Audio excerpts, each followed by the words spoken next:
बिस्मिल्लाहिर्रहमानिर्रहीम। अस्सलाम वालेकुम। आज मैं आपके साथ बहुत ही मज़ेदार सूजी की बर्फ़ी की रेसिपी शेयर करूंगी। इसको आप सूजी का टुकड़ी हलवा भी कह सकते हैं, सॉफ़्ट टुकड़ी हलवा। और ये बहुत ही मज़े की बनती है, बग़ैर किसी भी खोए के हम इसको बनाएंगे और बिल्कुल खोए की तरह बनकर तैयार होगी। इससे पहले मैं इसको 2 बार बनाकर ट्राई कर चुकी हूँ और उसके बाद ही मैंने आपके साथ ये परफेक्ट रेसिपी शेयर की है, क्योंकि मेरी कोशिश होती है कि जब भी कोई रेसिपी बनाऊं तो जो है सबसे पहले इसको ट्राई करूं ताकि आप तक बिल्कुल परफेक्ट रेसिपी पहुंच सके और कोई जो है डाउट ना रहे आपको। ठीक है, तो आपने इसीलिए वीडियो को पूरा लास्ट तक वॉच करना है ताकि तमाम स्टेप्स की आपको समझ आ सके, कोई गलती की गुंजाइश आपके पास ना हो। और फिर आपको जो है आपसे ठीक बनती नहीं रेसिपी, फिर आप कमेंट में कहते हैं कि भाई आपने रेसिपी जो है ना ठीक नहीं बताई। ठीक है, रेसिपी को मैंने डिटेल में बताने की कोशिश की है, इसके लिए हो सकता है वीडियो थोड़ी सी लंबी हो जाए तो इग्नोर कर दीजिएगा।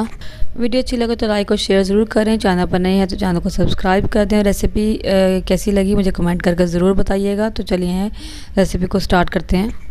तो ये बर्फ़ी बनाने के लिए मैंने एक कढ़ाई को चूल्हे पर रखा है, उसमें डाला है आधे कप से थोड़ा सा कम घी। तो मैं यहाँ पर डाले घी का इस्तेमाल कर रही हूँ, आप चाहें तो देसी घी का इस्तेमाल भी कर सकते हैं। 1 कप सूजी की रेसिपी है तो उसमें मैंने आधे कप से थोड़ा सा कम घी डाला है। ठीक है, आधा कप भी आप डाल सकते हैं, लेकिन बहुत ज़्यादा घी हो जाता है वो अच्छा नहीं लगता। इसमें डालेंगे 1 टेबल स्पून मैदा। जैसे ही घी मेल्ट होगा मैदा डालेंगे। मैदा डालने से क्या होता है, इसका टेक्स्चर बहुत अच्छा आता है और अच्छे से सेट भी हो जाती है। आप चाहें तो 2 टेबल स्पून भी मैदा डाल सकते हैं। थोड़ा सा इसको फ्राई कर लेंगे, बहुत ज़्यादा भूनने की ज़रूरत नहीं है और बस तकरीबन 30 सेकंड के लिए इसको मिक्स करेंगे। साथ ही इसमें डाल देंगे 1 कप सूजी। अच्छा, ये सूजी बारीक वाली है। इससे पहले जो मैंने आप बनाई थी सबसे फर्स्ट टाइम, जो मैंने आपको पीछे क्लिप भी दिखाया है, तो वो मैंने मोटी सूजी से बनाई थी। उतना अच्छा टेक्स्चर उसका नहीं आता। सूजी कोशिश करेंगे बारीक हो, अगर बारीक नहीं मिलती तो उसको आपने पीस लेना है। अगर आप इस कप ग्राम में देखें तो मैंने 150 ग्राम सूजी ली है और बाकी कप पे डिपेंड करता है, कुछ कप बड़े होते हैं। बस आप कप के हिसाब से मेजरमेंट कर लीजिए, सारी अपने जो भी कप है उसी से सारी मेजरमेंट कर लें, तो फिर आपकी जो है बिल्कुल एग्जैक्ट रेसिपी बनेगी। अब यहाँ दूसरे कप में मैं ले रही हूँ दूध 1/3 कप। आप देख सकते हैं 1/3 कप है। ठीक है, और इसको अच्छा सा फ्लेवर देने के लिए और इसका फ्लेवर इन्हेंस करने के लिए, ताकि खोया जैसा टेस्ट आए, 2 टेबल स्पून डाल रही हूँ मैं मिल्क पाउडर। लेकिन ये बिल्कुल ऑप्शनल है, अगर आप नहीं डालना चाहते तो मत डालें। और अगर आप इसकी जगह मलाई डालना चाहते हैं तो मलाई भी डाल सकते हैं, लेकिन मलाई आप डालेंगे तो दूध उतना ही कम कर लेंगे, क्योंकि मलाई भी लिक्विड होती है तो क्वांटिटी ज़्यादा हो जाएगी दूध की, फिर मिठाई शायद आपकी ठीक ना बने। तो इसलिए आपने मलाई डालेंगे तो दूध की क्वांटिटी कम कर लेनी है। और मिल्क पाउडर आप चाहें तो ज़्यादा भी ऐड कर सकते हैं। ठीक है, इसको अच्छे से मिक्स करके हम साइड पे कर देंगे। और दूसरी तरफ हम जो है जिस डिश में हमने इसको सेट करना है उसको हम ग्रीस कर लेंगे ऑयल की मदद से। ये काम अपने सबसे पहले करना है, ग्रीस करने वाला। और ये जो है पैन या ट्रे को सेट करने वाला। अब यहाँ सूजी हमारी भून रही है, बिल्कुल लो फ्लेम पर इसको हमने भूनना है। फ्लेम हाई करेंगे तो ऊपर से जल जाएगी और अंदर से कच्ची रह जाएगी, तो अच्छा टेस्ट नहीं आएगा। ठीक है, कलर ब्राउन नहीं करना बिल्कुल भी, बस थोड़ा सा लाइट कलर चेंज होगा और इसमें खुशबू आना शुरू हो जाएगी, तो आपको पता चल जाएगा कि सूजी रोस्ट हो चुकी है, भुन चुकी है। और चूँकि हमने बहुत ज़्यादा घी नहीं डाला तो शायद ये घी इतना ना छोड़े, लेकिन बाद में घी काफ़ी इसमें फील होता है जब ये सेट हो जाती है। सूजी में से बहुत अच्छी सी खुशबू आ रही थी, ये रोस्ट हो चुकी है। तो मैंने चूल्हे को यहाँ पर बंद कर दिया, लेकिन इसको हम जो है थोड़ा सा हिलाते रहेंगे ताकि नीचे जले भी नहीं, क्योंकि अभी कढ़ाई बहुत गर्म है। और इसके अलावा नेक्स्ट स्टेप करना है तो उसमें थोड़ा सा इसको ठंडा करेंगे, ज़्यादा नहीं, बस थोड़ा सा 30 सेकंड या 1 मिनट के लिए इसको हम थोड़ा सा मिक्स कर लेंगे ताकि थोड़ी सी ठंडी हो जाए। चूल्हे को बंद रखेंगे हम और साथ ही इसमें डाल देंगे जो दूध का हमने मिक्सर बनाया है, मिल्क पाउडर डाल के इसमें शामिल कर देंगे। अभी कढ़ाई गर्म है और सूजी भी गर्म है, तो फ़ौरन से इसमें एब्जॉर्ब हो जाएगा। तो जैसे ही डालेंगे फ़ौरन एब्जॉर्ब हो जाएगा। तो यानी हमने इतना सूजी को ठंडा नहीं करना, बस थोड़ा सा मिक्स करना है। अच्छा, यहाँ पर अगर आपको लगे कि ये भी गीला गीला ही है और दूध अभी इसमें सही से एब्जॉर्ब नहीं हुआ, तो थोड़ा सा चूल्हा जला के आप इसको ड्राई कर सकते हैं। तो मैंने भी यहाँ पे हल्का सा चूल्हा जलाया है, सिर्फ 30 सेकंड के लिए, और ताकि फ़ौरन से जो है ना खुश्क हो जाए। लेकिन इसको हमने दोबारा से पकाना नहीं है कि ये बिल्कुल जो है अकड़ जाए सूजी। दूध डालने का मकसद ही होता है कि सूजी का दाना अच्छे से खिल जाता है, सॉफ्ट हो जाता है, क्योंकि हमने चाशनी बनानी है इसमें 2 तार की, तो फिर सूजी हमारी नरम नहीं होगी। इसलिए हमने पहले दूध डाल के इसको थोड़ा सा सॉफ्ट कर लिया ताकि खोए जैसा टेस्ट आए। अब इसको हम साइड पे कर देंगे और चाशनी बनाएंगे। उसके लिए मैंने यहाँ पर एक पैन लिया है, इसमें डालेंगे 3/4 कप चीनी। अगर आप इसको ग्राम में देखें तो ये भी 150 ग्राम ही है, तो आप चाहें तो 1 कप भी डाल सकते हैं, लेकिन 1 कप से बहुत ज़्यादा मीठा हो जाएगा और कम कर सकते हैं, लेकिन आप ज़्यादा मत डालिएगा। अब इसमें मैंने चीनी से आधा मैंने इसमें पानी डाला है, यानी 1/3 कप मैंने इसमें पानी डाला है। ठीक है, ताकि चाशनी हमारी जल्दी बन जाए। अब हमने इसको पकाना शुरू करना है। चीनी मेल्ट होगी, अभी हमने इसको इतनी देर पकाना है कि इसमें 2 तार की चाशनी बन जाए। एक तार तो काफ़ी मोटी होगी, दूसरी तार बेशक थोड़ी सी हो, लेकिन 2 तार बनने के करीब होगी तो हम इतनी देर इसको पकाएंगे। तकरीबन 6 से 7 मिनट लग जाएंगे इसको पकाने में। साथ साथ इसको चेक करते रहेंगे इस तरीके से।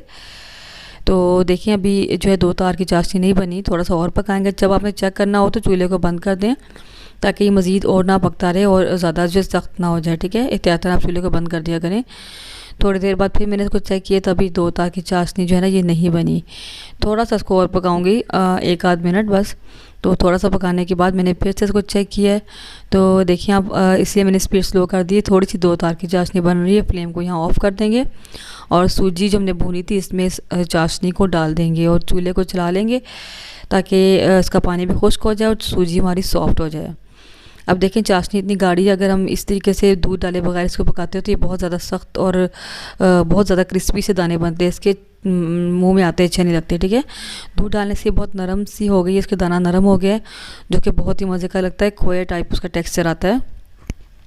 अब इसको इतनी देर पकाएंगे कि ये पैन को छोड़ देगी। इसके अलावा इसका चेक करने का ये भी तरीका है, थोड़ी सी सूजी लेकर हाथ में डालकर हम इसको रोल करेंगे। अगर तो ये अच्छी सी गोली इसकी बन जाएगी तो इसका मतलब ये तैयार है, और अगर ये हाथों पे चिपक रही है अभी और कोई गोली इसकी नहीं बन रही, इसका मतलब इसको हमें और पकाना है। तो थोड़ा सा मिक्स मैंने हाथों में लेकर चेक किया तो अभी जो है ये देखिए हाथों पे बहुत चिपक रहा है, तो इसका मतलब अभी ये तैयार नहीं हुई। थोड़ा सा इसको और पका लेते हैं। तो थोड़ा सा पकाने के बाद जो है दोबारा से इसको चेक करेंगे। अगर तो इसकी गोली बन रही है तो इसका मतलब ये तैयार है। तो यहाँ मैंने इसको चेक किया था तो यहाँ अच्छी सी इसकी गोली बन रही थी। तो बस चूल्हे को यहाँ पर बंद कर देंगे और इसको हमने फ़ौरन से सेट होने के लिए नहीं डालना पैन में, क्योंकि 2 तार की चाशनी है तो उसको हमने थोड़ा सा इस तरह हिलाते रहना है। थोड़ा सा ठंडा हो जाएगा और थोड़ा सा थिक और हो जाएगा, ठीक है। जब हम इस तरह फ़ौरन डाल लेते हैं एक तो बहुत ज़्यादा सख्त हो जाती है और एक सेट होने में बहुत टाइम लगता है। इस तरह आप थोड़ी थोड़ी देर हिलाते रहें और थोड़ी देर के लिए छोड़ दें, फिर हिलाएं। थोड़ी सी ठंडी हो जाएगी लेकिन प्रॉपर ठंडी नहीं होगी। फिर उसके बाद हम इसको सेट होने के लिए रखेंगे। इससे क्या होगा, ये बहुत अच्छी सी सेट हो जाएगी। अगर आप गरम गरम कोई सेट कर लेंगे तो ये बहुत हार्ड हो जाएगी, ठीक है। जब 2 तार की चाशनी बनाते हैं तो इस तरीके से जब आप इसको थोड़ा सा ठंडा करने के बाद डालते हैं तो ये अच्छे से सॉफ्ट ही रहती है, सख्त नहीं होती लेकिन सेट अच्छे से हो जाती है। तो देखिए यहाँ पर अच्छे से ये डो की शक्ल में आ गई है और थोड़ी सी जो है ना ये और सख्त हो चुकी है, इकट्ठी हो चुकी है। अब क्या करेंगे, पहले से ग्रीस किए हुए ट्रे में इसको आप डाल देंगे। अच्छा यहाँ पे मैंने इसको ना जो ट्रे मैंने ग्रीस की थी उसमें डाला था, तो लेकिन क्या हुआ था, ट्रे बहुत बड़ी थी। मैंने इसको निकाल के फिर दूसरी छोटी जो है डिश में डाला, उसको मैंने पहले ग्रीस कर लिया था, ठीक है। अब इसको अच्छे से प्रेस कर देंगे। आप देख रहे हैं, देखने में आपको लग रहा होगा माशाल्लाह टेक्सचर कितना अच्छा है इसका, और ये बहुत जल्दी सेट होने वाली है। देख के भी आपको लग रहा होगा इंशाल्लाह। और ये वाकई 2 घंटों में सेट हो गई थी, लेकिन मैंने इसको नेक्स्ट मॉर्निंग जो है ना इसकी कटिंग की थी, क्योंकि रात को मैं इसको बना रही थी इसलिए मैंने नेक्स्ट मॉर्निंग इसकी कटिंग की थी। लेकिन ये सेट बहुत जल्दी हो जाती है क्योंकि हमने इसको ठंडा करके पैन में डाला है, लेकिन बहुत ठंडा नहीं करना, मैंने आपको बताया गर्म ही होगी। लेकिन थोड़ा सा इसको मिक्स कर लेंगे थोड़ा सा, और थोड़ा सा बाहर हिलाने के बाद, मिक्स करने के बाद इसको हम पैन में डालेंगे। पिस्ता और बादाम से मैंने इसको गार्निश कर दिया। इसको मैं छोड़ दूंगी ओवरनाइट और नेक्स्ट मॉर्निंग इसकी कटिंग करेंगे। अब देखिए नेक्स्ट मॉर्निंग जो है अच्छे से सेट हो चुकी है, बहुत सख्त नहीं है लेकिन सेट हुई हुई है, ठीक है। अब इसकी कटिंग कर लेते हैं। सबसे पहले इसकी हम रफ साइड कट कर लेंगे। अच्छा मैं आपको दिखाना चाहूँगी कि इससे पहले सबसे पहले जब मैंने बर्फ़ी बनाई थी वो दानेदार मोटे दाने वाली सूजी से बनाई थी, तो उसका टेक्सचर देखिए देखने में ठीक लग रही है लेकिन ठीक से प्रॉपर सेट भी नहीं हुई है। और आप देख सकते हैं इसका दाना कितना मोटा है और बहुत ही सॉफ्ट सी बनी थी ये, और दाना भी मुंह में बहुत ज़्यादा फील हो रहा था, तो अच्छी नहीं लगी।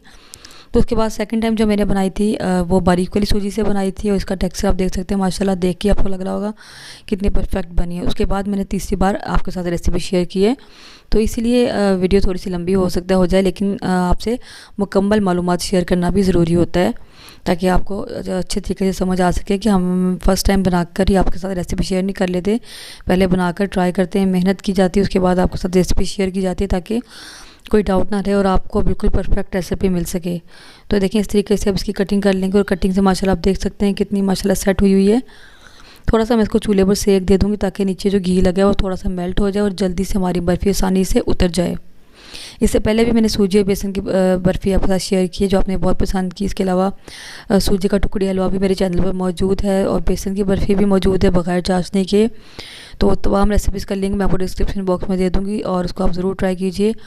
और बग़ैर चाशनी के जो बेसन बनाते हैं बहुत ही ज़बरदस्त वो रेसिपी है।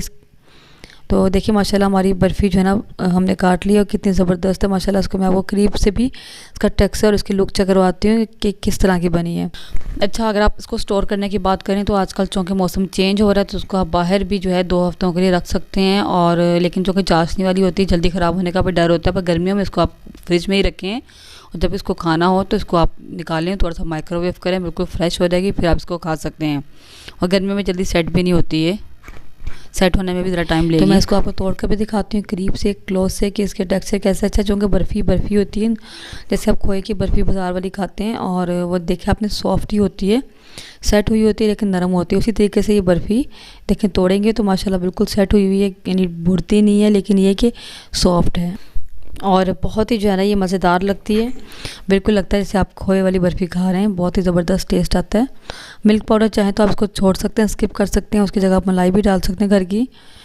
तो मुझे उम्मीद है आज की रेसिपी आपको ज़रूर पसंद आई होगी। वीडियो अच्छी लगे तो लाइक और शेयर ज़रूर कीजिए। मिलते हैं इंशाल्लाह किसी नेक्स्ट वीडियो में किसी नई और मज़ेदार सी रेसिपी के साथ। तब तक के लिए अल्लाह हाफिज़। दुआ में ज़रूर याद रखिएगा।